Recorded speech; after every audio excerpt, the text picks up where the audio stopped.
What up, homies?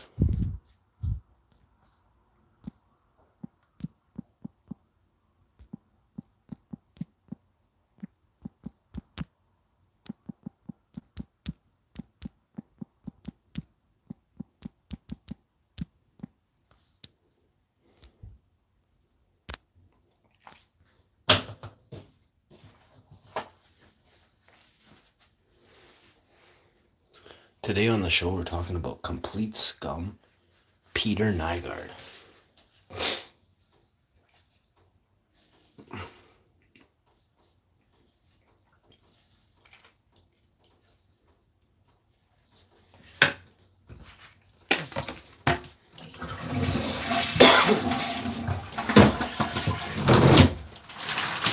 Let's start out by telling you about Peter Nygard.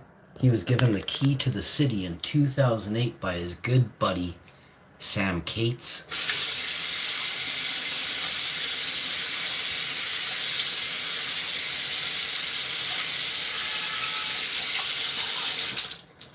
Sam Cates and his good buddy, Nygard, Peter Nygard, the sex trafficker, convicted 1980, convicted rapist, and then again 1993. We'll look it up. We'll look up all Nygard's charges. They were stayed and he settled. So Nygard is a prolific sex offender. Prolific. And I hope he's getting beat to a pulp right now in a cage somewhere in America. I really hope he's not hurting anybody else anymore, as he was by far the most prolific sex offender that was ever convicted in Winnipeg. See what I did there? I said convicted. It was probably, well, it looks like it was nearly impossible for the Winnipeg police to lay charges against this guy. And then a judge here in Winnipeg just recently stayed, well, let me read you exactly what, we'll talk about it in a minute here, but he basically, we'll tell you exactly what the judge in Winnipeg here did for Mr. for Devil Nygard. The most prolific sex offender Winnipeg has ever had. Sam Cates gave him the fucking key to the city.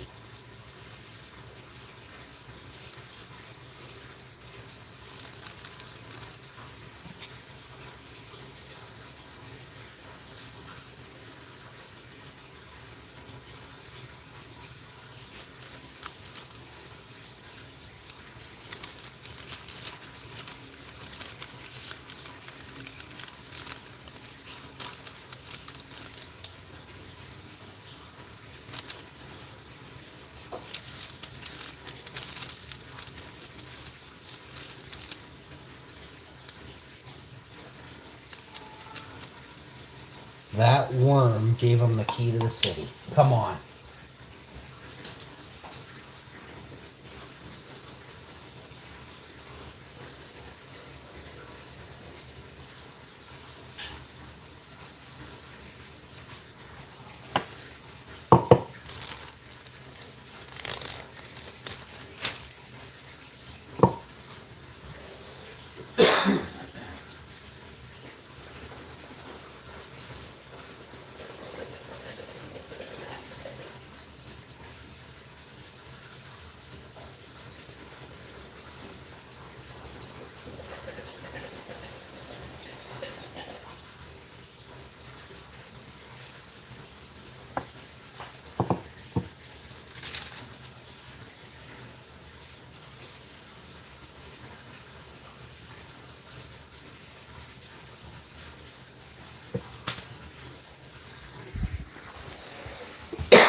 Popular pizza chain files bankruptcy in key market. Let's see what they say about Peter Nygard here.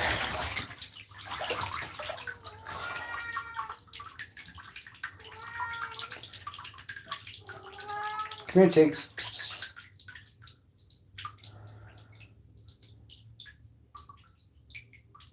Good morning.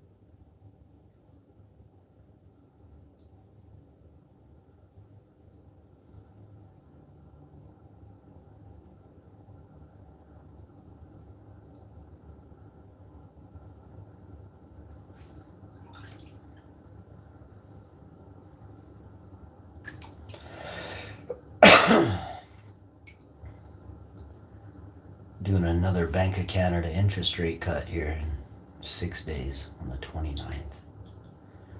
And then I believe there's another one November. Let me check.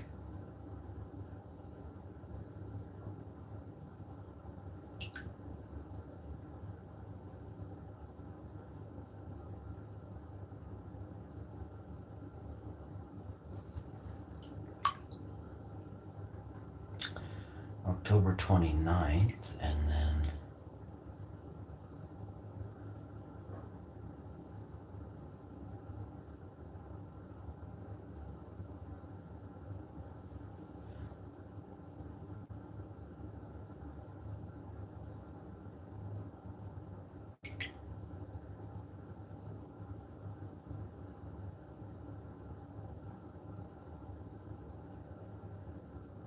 November 6th. Sound right?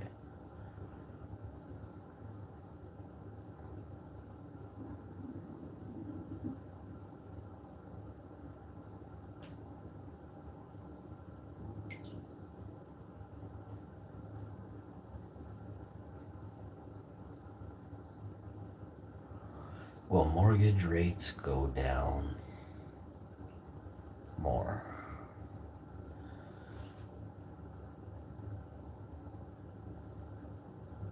In the U.S., most potential home buyers expect mortgage rates to drop. Mortgage rates fall again, reaching lowest level in a year, and that's in the States.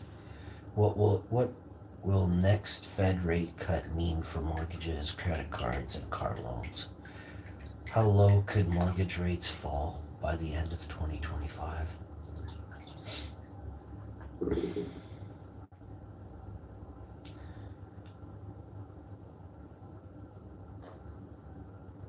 This is the Detroit Free Press. I don't know if I should be reading this. My Free Press is not very, well, they didn't used to be. I don't read, nobody reads the Free Press anymore in Winnipeg.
Holy crow. FBI probes sports gambling. Arrests Miami Heat's Terry Rozier. NBA coach player arrested. So the NBA coach is talking and saying player arrested in illegal gambling probes. Hall of Famer Chauncey Billups and oh no, it sounds like there's two.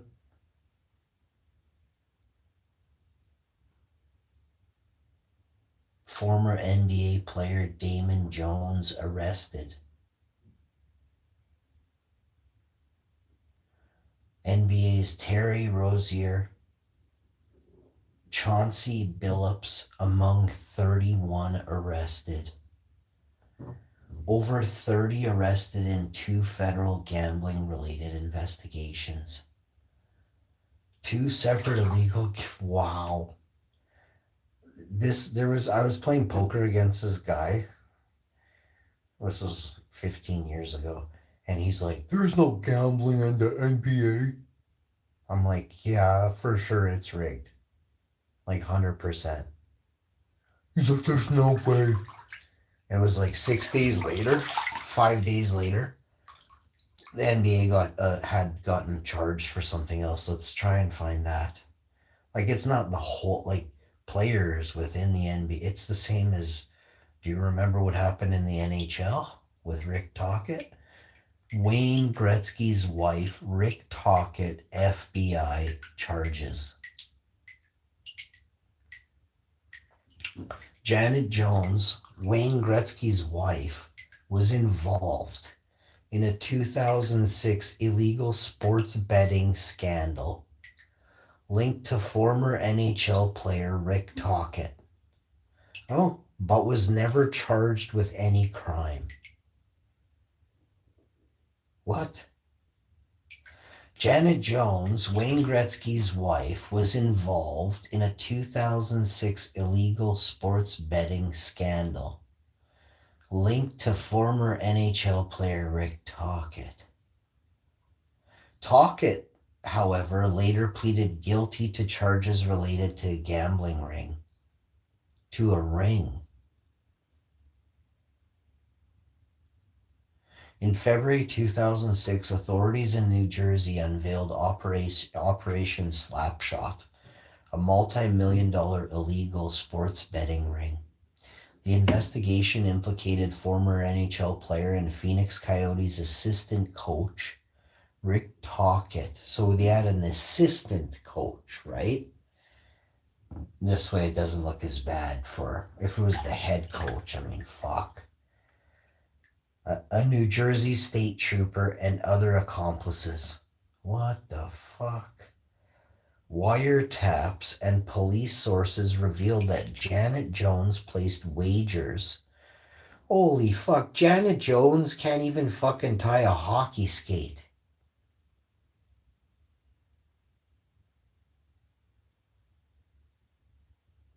Are we seriously gonna think it's Janet Jones, Wayne Gretzky's wife?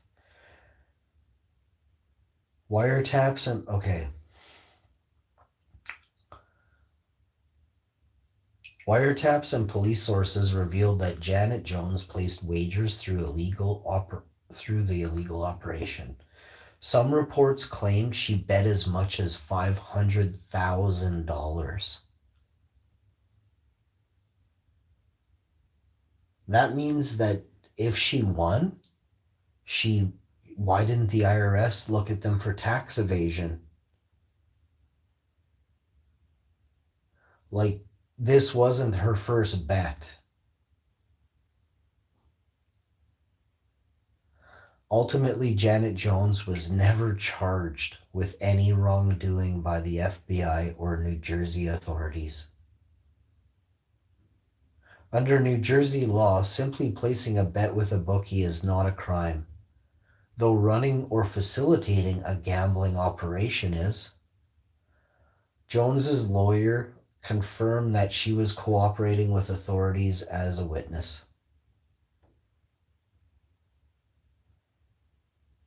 In 2007, Rick Tocchet pleaded guilty to charges of conspiracy and promoting gambling.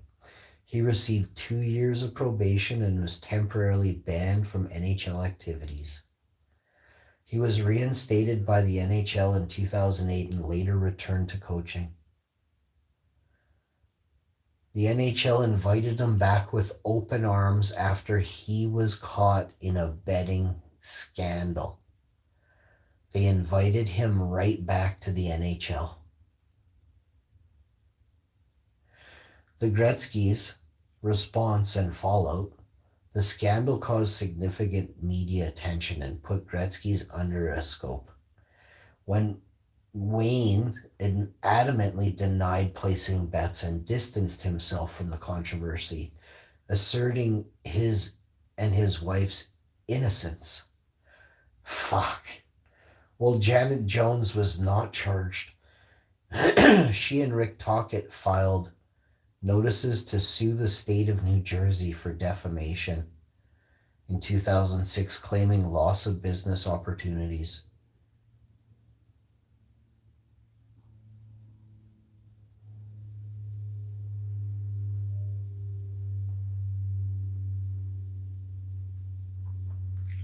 What are the allegations against Rick Tocchet?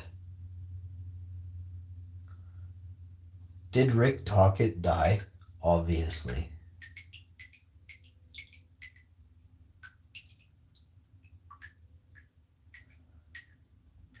Is Rick Tocchet, the hockey player, still alive?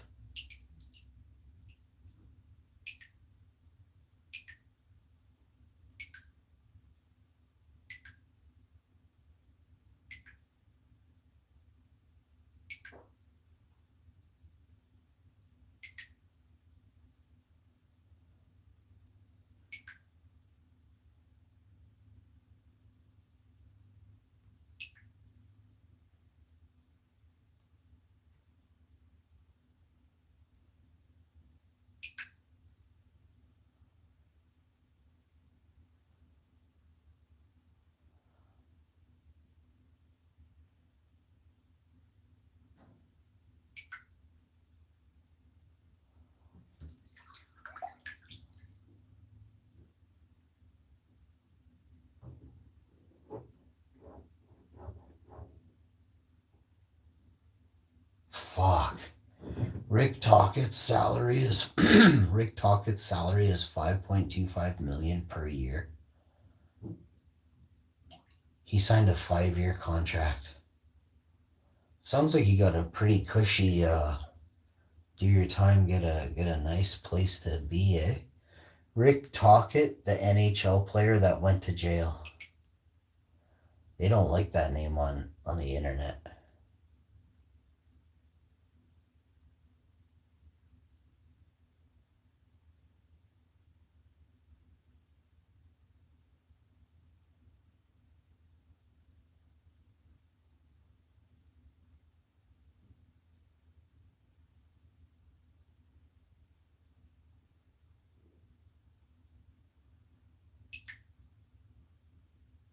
Wait, what the fuck? He didn't even go to jail.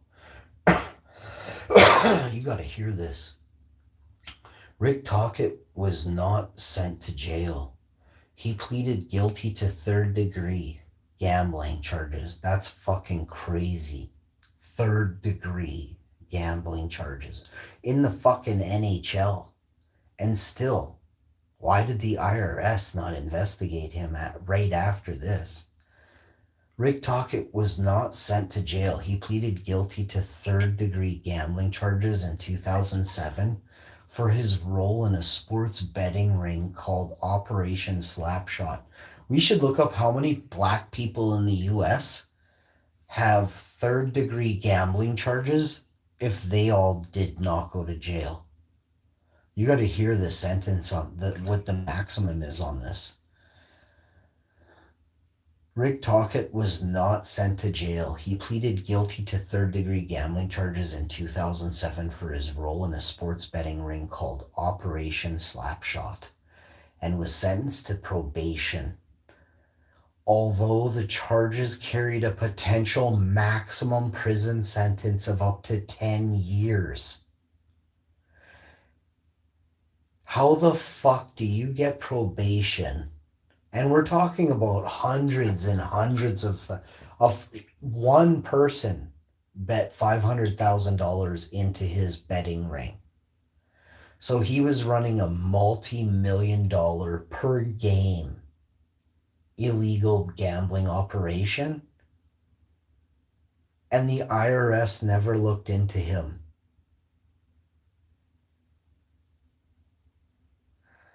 Although the charges carry a potential maximum of up to 10 years in prison. His lawyer fucking stated, this dude's a hockey player. I mean, he knows Gretzky.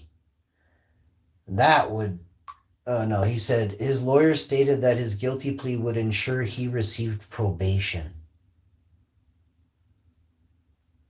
Holy fuck, all you gotta do is plead guilty and you'll get probation. Because this guy fucking funneled millions of American dollars per game through an illegal betting ring. A third-degree gambling charges were laid on him in 2007 for his role in a sports betting ring. Operation Slapshot, and was sentenced to probation. His charges, Rick Tocchet pleaded guilty to a third-degree gambling charges in a case involving a large sports gambling ring. The ring was uncovered by New Jersey police.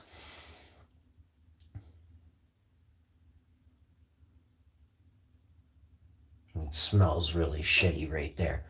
He was sentenced to probation and did not serve jail time. At the time, New Jersey law provided a presumption against incarceration for first-time offenders who pleaded guilty to a third-degree charges, though a judge could still order prison time. Wow.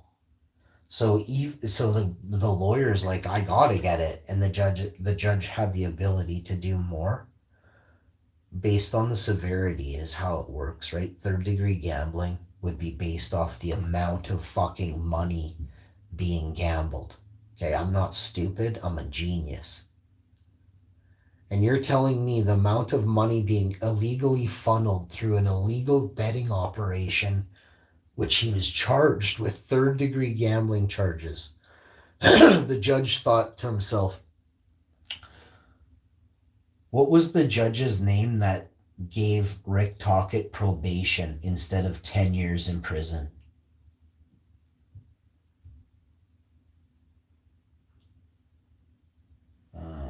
Fuck.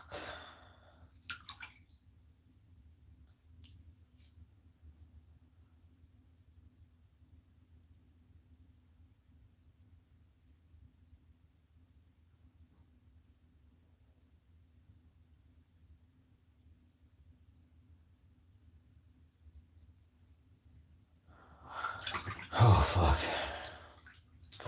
The judge who sentenced Rick Tocchet to probation for his role in an illegal sports gambling ring, third degree, was Burlington County Superior Court Judge Thomas S. Smith. The sentencing took place in a courtroom in Mount Holly, New Jersey in August 2007. While Tocchet faced a possible prison sentence of up to 5 years here. His status as a first-time offender who pleaded guilty to a third and fourth degree crimes meant there was a presumption against incarceration. It doesn't even state that in the other one. You know that? He ultimately received 2 years probation. Holy fuck. How much does Rick Tocchet get paid? Rick Tocchet gets paid by the NHL $5.25 million per year. He's coaching out of Philadelphia, and Philadelphia is signing his checks. Fuck. This makes him one of the highest paid coaches in the fucking NHL. Philadelphia's never won a Stanley Cup, you guys. He was previously a head coach of Vancouver Canucks and was reportedly, well, that's not good news to hear, but it just shows Gretzky's got some serious connects, right? And was reportedly earning $2.75 million per year. Fuck.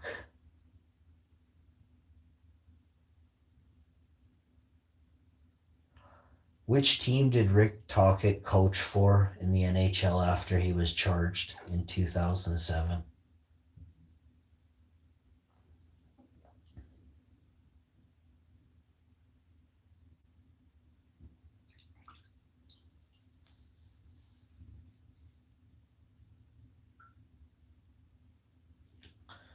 Tocchet was the assistant and then head coach of the Tampa Bay Lightning, Phoenix, and assistant coach of Phoenix Coyotes, which are like the former Winnipeg Jets.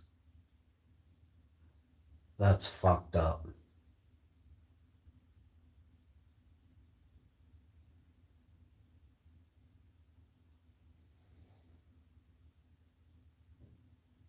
(2005 to 2008), he went to Phoenix. May 2007, pleaded guilty to conspiracy and promoting gambling. He was on a leave absence from the Coyotes at the time.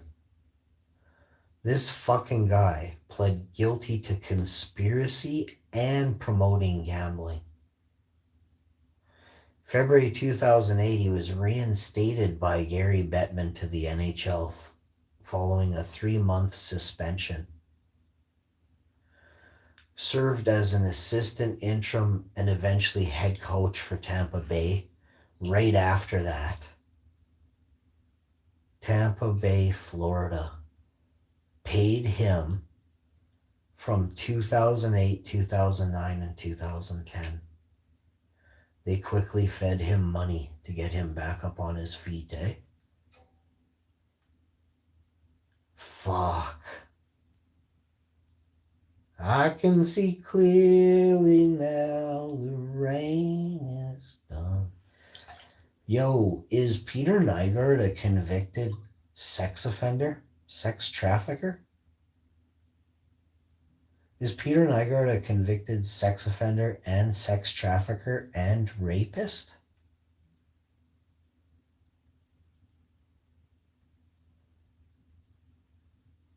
As of September 2024, yeah, but how long ago? What's his first charge? Peter Nygard's list of charges.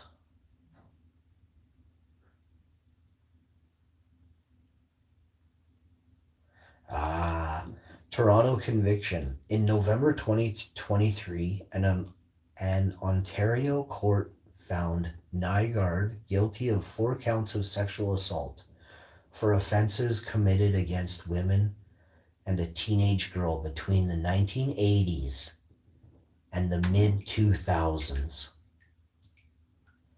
You're telling me there was 2 decades of turmoil, of devilish, vile, despicable intent and actions. Knowing, people knew this was going on. He was acquitted of a 5th sexual assault charge and a forcible confinement charge in the same trial. Wow. Sentence in September 2024, Nygard was sentenced to 11 years in prison for 4 sexual assault convictions. Nygard is appealing the conviction and sentence. Good luck, loser. Manitoba charges stayed. So this just happened in October. This is why I'm talking about this. It makes me very sad. Makes me sad that people get away with stuff this bad, this often, for this long in Winnipeg. Listen, Manitoba charges stayed. In October 2025, a Winnipeg judge stayed all sexual assault and unlawful confinement charges against Nygard in Manitoba. In October of this year, 2025, a Winnipeg judge stayed all sexual assault and unlawful confinement charges against Nygard in Manitoba. Reason for the stay. The judge ruled that Nygard's right to a fair trial was violated. Now, this is the point of interest, and we now need to magnifying glass these people.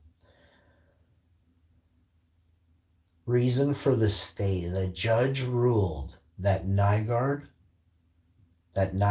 right to a fair trial was violated because the Winnipeg police force failed to retain records related to the allegations which dated back to 1993.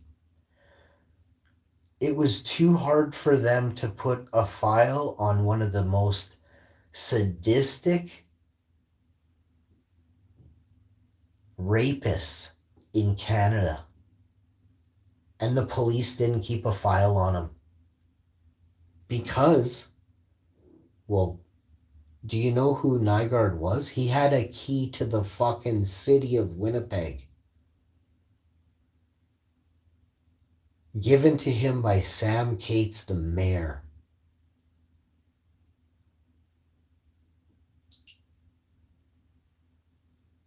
And the Winnipeg Free Press, Rudy Redcop, on the Discovery Channel documentary, states that there was high-profile politicians and prominent figures in Manitoba who were pressuring them to not run the story.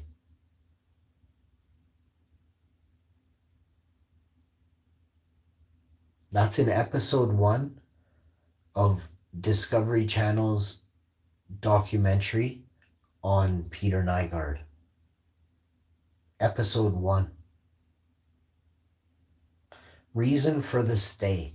The judge ruled that Nygard's right to a fair trial was violated because the Winnipeg police failed to retain records related to the allegations which dated back to 1993. You couldn't hold on to paperwork of a pathological rapist, multimillionaire who was buying off people to get away with rape.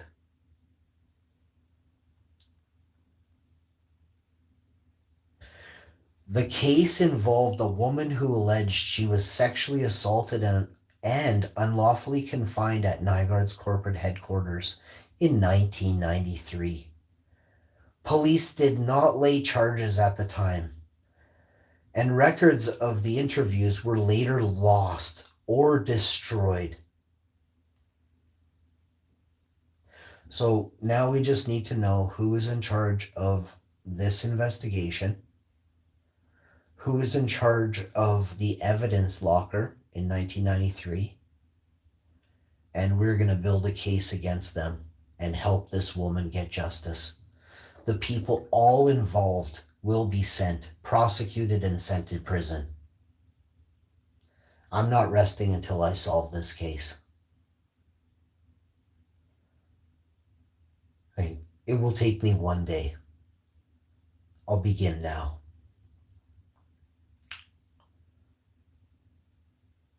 Who was the police chief in 1993 in Winnipeg? Who was the police chief in 1993 in Winnipeg, Manitoba, Canada?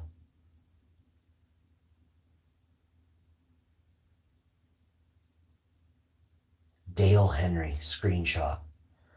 He held the position from 1991 to 1995. That's perfect. Who is the editor at the Free Press in Winnipeg, Manitoba, Canada in 1993?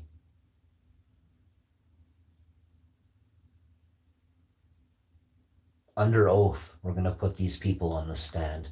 Duncan McMonigal, and the managing editor was David Clayton William Dave Lee.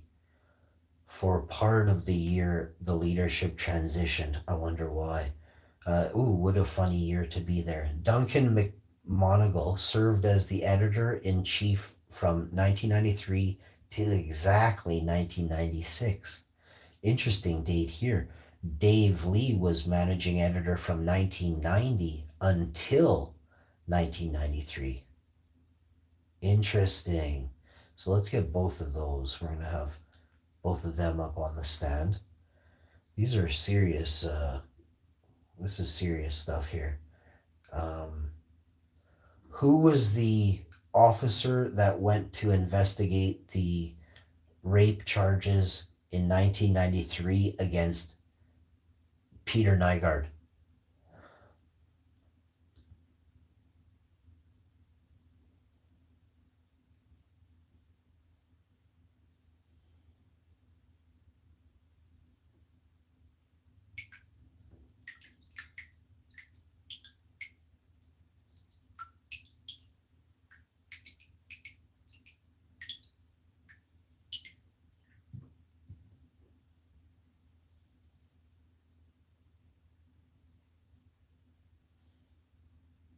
Fuck, Dillard's is selling the rapist clothing. That's funny.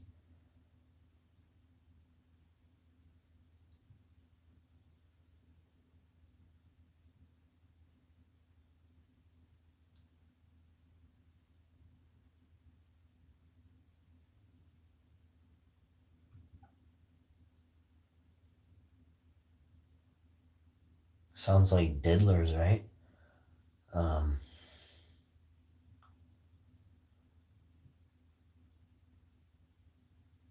Peter Nygard had a cabin in Falcon Lake.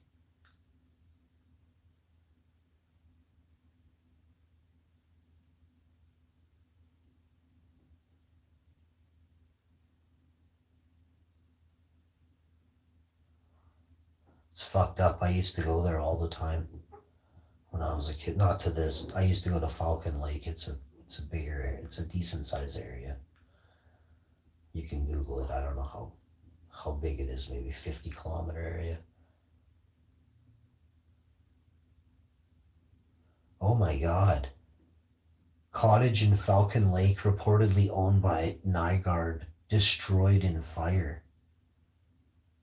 What the fuck? This just happened.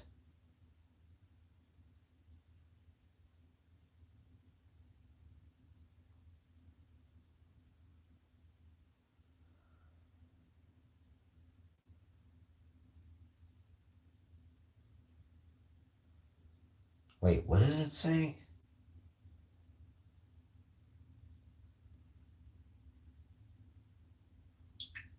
It formally, sorry, I misspoke. According to multiple media reports, the property formally belonged to Peter Nygard.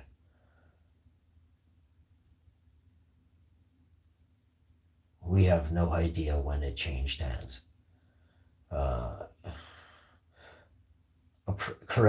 This is what they're saying at City News. Correction, a previous version of this article incorrectly indicated the property was currently owned by Nygard, according to reports.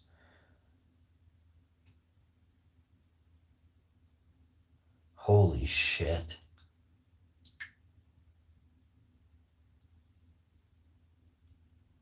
That's super sus.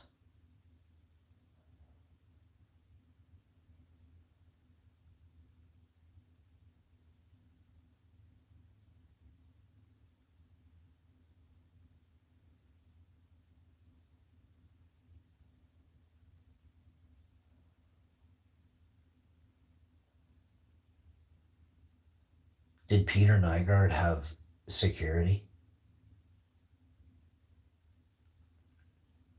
Fuck, look at this. I knew it because I know what type of person this guy is. He got caught sex trafficking. And the only way to do that is if you have ins to get on like places. You have to be able to go and move. So he coordinated travel routes. And this guy has it all. This guy had everyone in his pocket. Yes, Peter Nygard had security and used his company's resources to maintain his power and control. Court records, witness testimony, and his own bail plans have confirmed the use of security measures and personnel. Before his arrest, during the time he ran his fashion empire, Nygard used private security and company resources to exert control and intimidate those around him, preventing legal service. A private investigator attempting to serve Nygard with legal documents at his property in Falcon Lake, Manitoba, was met by a security guard. The guard refused to let the investigator serve Nygard and escorted him off the premises. Controlling access, some women who accused Nygard of assault testified that they were lured into his private bedroom suites, which had locks controlled by Nygard. What the fuck? Some women accused Nygard of assault testified that they were lured into his private bedroom suites, which had locks controlled by Nygard. Access to these areas were restricted, leaving some victims feeling trapped. Intimidating accusers. A woman who confronted Nygard about a past sexual assault received a business card from him. When she was later called the number, she was met with a gruff-voiced security officer who claimed to only handle security matters. Using company resources, the indictment against Nygard from the U.S. Department alleged that he used company funds, employees, and resources to recruit, entice, transport, harbor, and maintain victims for his sexual gratification. Holy fuck. So Canada wouldn't charge this guy. Winnipeg didn't charge this guy. My country wouldn't charge a citizen of Canada. The indictment against Nygard from the U.S. Department of Justice. Thank you for doing your for helping us in Canada. Thank you. The U.S. Justice Department alleged that he used company funds, employees, and resources to recruit, entice, transport, harbor, and maintain victims for his sexual gratification. So sex slaves, like work environment sex slaves. And he ran a corporation. During his bail, this is what I'm talking about. These old men all over Canada are about to have the rudest, sickest wake-up call. You should read Reddit right now. Women are outing managers all over Winnipeg and all over Canada right now on Reddit. During his bail proceedings while in custody and awaiting his trial, Nygard's lawyers proposed an extensive security plan as part of his application for bail, which include the following measures. 24/7 video monitoring. A security company was hired to provide around-the-clock high-definition video surveillance of the entries and exits and perimeter of his home in Winnipeg.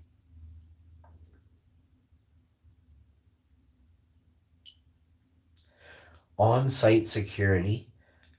So which company did the video monitoring for him?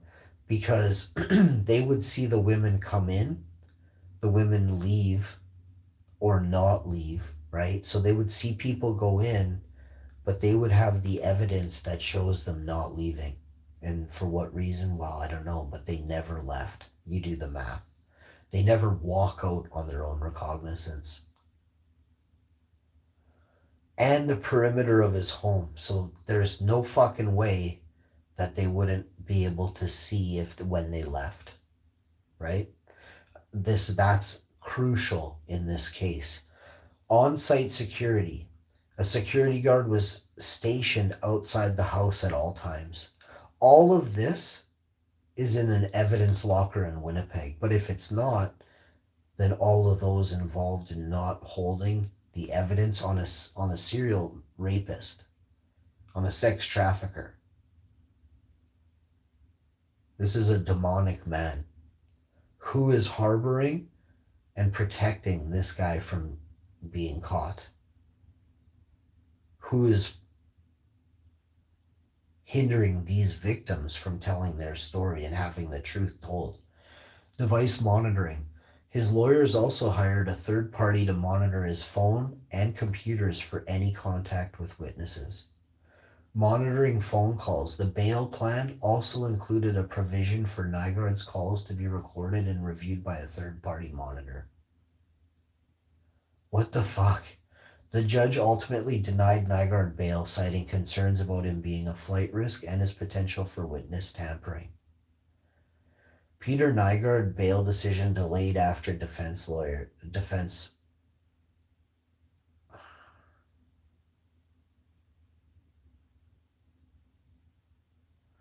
Peter Nygard has phone in jail cell for constant contact with legal team, court documents reveal. March 18th, 2021. Do you know of any serial rapists that are allowed to have a cell phone in jail? Former fashion mogul Peter Nygard is facing possible extradition to the U.S., where he is accused of numerous allegations, including sex trafficking.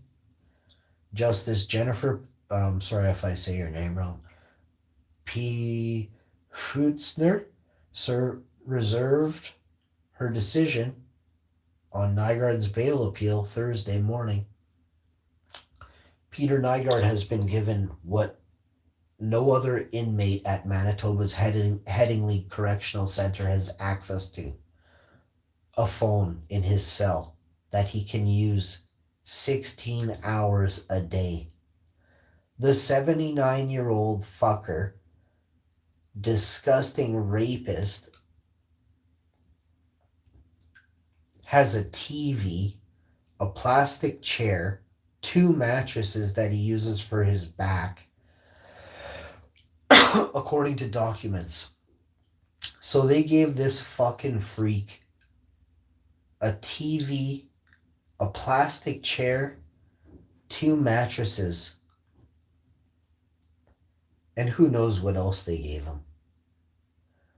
But this is at some place that people are supposed to go to if they're bad, right? This guy got treated like fucking somebody's great-great-grandfather shit the bed, and they're like, oh, here, great-grandpa, sit in this plastic chair so you won't fuck up the rest of my house, you greasy fuck.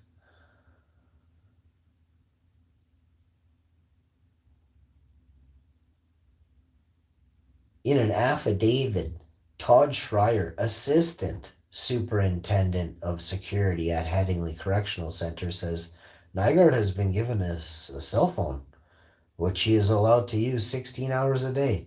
A fucking TV, 2 mattresses, a plastic chair, and then a bunch of other shit I'm really not going to discuss with you on the news. Mr. Nygard has phone access. No other cell at the Headingley Correctional Center has a similar phone access. Due to Mr. Nygard's request for constant contact with his legal team, this is the only location at which we can accommodate him and ensure his safety due to the high-profile nature of his case. So they're keeping him super safe. They want to guard this motherfucker with their lives. This is a convicted rapist that they did not throw to the wolves.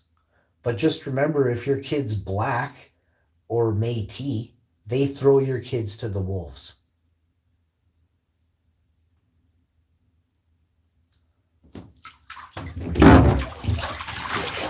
I'll see you guys next time. The corrupt